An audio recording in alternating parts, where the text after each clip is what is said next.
கனிமுள்ள சஞ்சீவ கொலையுடன் தொடர்புடைய மேலும் 3 சந்தேக நபர்கள் கைது.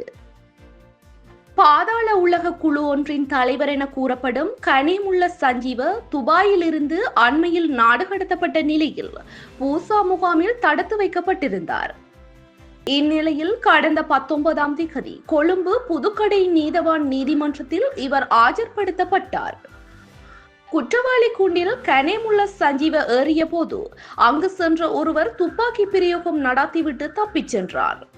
இதன்போது கொழும்பு தேசிய வைத்தியசாலையில் அனுமதிக்கப்பட்ட பின்னர் கனிமுள்ள சஞ்சீவ உயிரிழந்தார். இதன் அடிப்படையில் விரைந்து செயற்பட்ட போலீசார் அன்றைய தினமே துப்பாக்கிதாரியை கைது செய்தனர். அந்த வகையில் துப்பாக்கிதாரிக்கு ஒத்துழைப்பு வழங்கியமை தொடர்பில் பெண்ணொருவர் உட்பட 5 பேர் கைது செய்யப்பட்டமையை தொடர்ந்து நேற்றைய தினம் மேலும் 3 சந்தேக நபர்கள் போலீசாரினால் கைது செய்யப்பட்டுள்ளனர். இவ்வாறு கைது செய்யப்பட்டவர்கள் கம்பகா மற்றும் உடுகம்புல பகுதியை சேர்ந்தவர்கள் என போலீசார் கூறியுள்ளனர். அதன்படி இந்த கொலை தொடர்பாக இதுவரை 8 பேர் போலீசாரால் கைது செய்யப்பட்டுள்ளமை குறிப்பிடத்தக்கது.